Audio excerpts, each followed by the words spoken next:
Traveling around the world, there are few places on earth as spectacular as Angkor Wat. These incredible temples, built between the 9th and 14th century, are at the heart and soul of the Kingdom of Cambodia. This once great power of Southeast Asia is just now coming out from its recent history, as peace has finally come to this beautiful country. And today, we get a chance to explore that beauty and experience the spirituality that is Ankgor Wat. I'm Michael. And I'm Alan. And this is Destination Unknown. Angkor Wat. Well, this is one of the things that I always enjoy about traveling is even if you come to a place years ago, you can always come back. I was here in Angkor Wat 7 years ago. For me, the biggest difference now is the amount of people that are here. Cambodia has opened up its gates to the world, and the world's coming. I've been hearing about Angkor Wat for many years from Michael, and it's one of the 7 power spots in the world, and I've always looked forward to coming here, and I'm not disappointed. Yeah, it's just absolutely amazing. One of the things I'm always intrigued about as a carpenter myself is that you can come to these places and how the hell did they put all this stuff together? It's just absolutely mind-boggling. Bayon, which is the temple behind us, is definitely the second most popular temple here in all of Angkor Wat. And it's easy to see why. When you start to walk around and you see all these stone-carved faces and all of the relief work done to the rock here, it's absolutely phenomenal. When Cambodia first opened up its gates about 10 years ago, there was very few people coming here, and really the only people who were coming here was the backpacker and the travelers. Now it's a tourist city, but it's one of those things you have to accept. This is good for Cambodia right now, and it's good for these people. Al and I are going to take off and explore the rest of Angkor Wat with Destination Unknown. Angkor Wat, Cambodia. But one of the things here in Angkor Wat, there's many different ways to be able to get around and to explore the surrounding areas. Most of these people here are all in tour groups on these buses. A lot of people are driving around with mopeds. But one thing when you do this is you have freedom to walk around and explore. And definitely by far the best way to explore Angkor Wat is by foot. All of the temples that make up Angkor Wat offer different adventures, whether it's making your way down ancient staircases or walking through peaceful courtyards.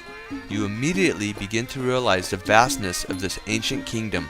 And as you gaze upon some of the outer walls, you begin to appreciate the painstaking craftsmanship that went into the building of this incredible complex.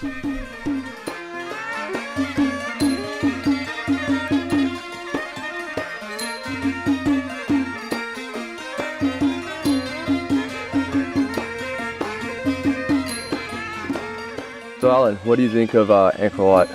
So far, it's very impressive. We have all the sandstone carved rocks that they obviously took a lot of time to carve, but everything's got intricate little figures and Buddhas, and it's just really unique, the architecture and the knowledge that went into building a place like this.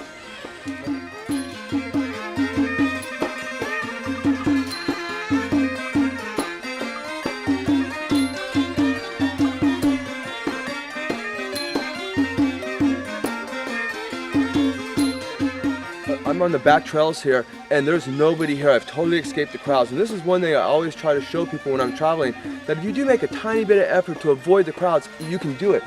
I have no one. And if you go on the other side of this wall, there's thousands of people. This is one of the nice things that I always try to do when I travel, is find a way to get away from the bulk of the people, because it gives you a chance to really experience the place by yourself. And I think that's one of the unique things of Angkor Wat.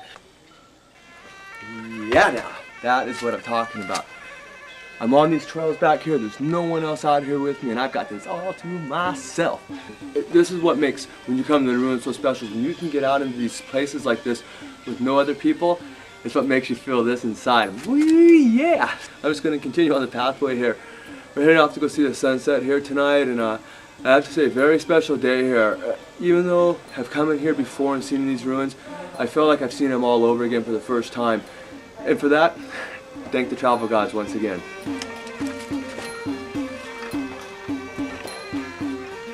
What do you think of this place? Is it what you thought it would be better? It's amazing. It's awesome. I think it's so much more than what we thought as well. It's huge.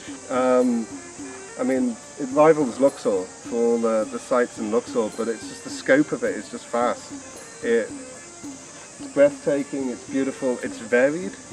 It's not just the same thing repeated again and again, it's just... Every temple's different. Yeah, and it's so easy to get around. Yeah, it is very easy. People are lovely. Yeah. I think we came expecting Angkor Wat, the one place, and realised there's so much more. You know, it really is somewhere you need 3-4 days at least.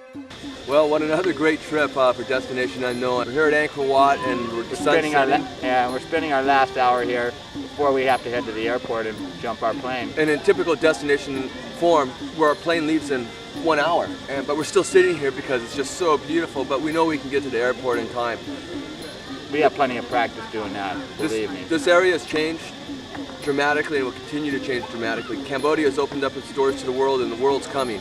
So get here while you have the chance, while it's still Cambodia and before it goes the way of Thailand and Vietnam and every other country in Southeast Asia. Also, Siem Reap is a very nice place to come visit. Yeah, the people here are very nice. The culture here is just awesome. And the scenery, I mean... The scenery, what do you say? What do you say? Well, we're going to head on out of here and get on our way, but I'll leave you with one last thought. You must first see the road less traveled before you can open up your eyes to the world. And when you do, you get views like this. So until next time, as always, travel on.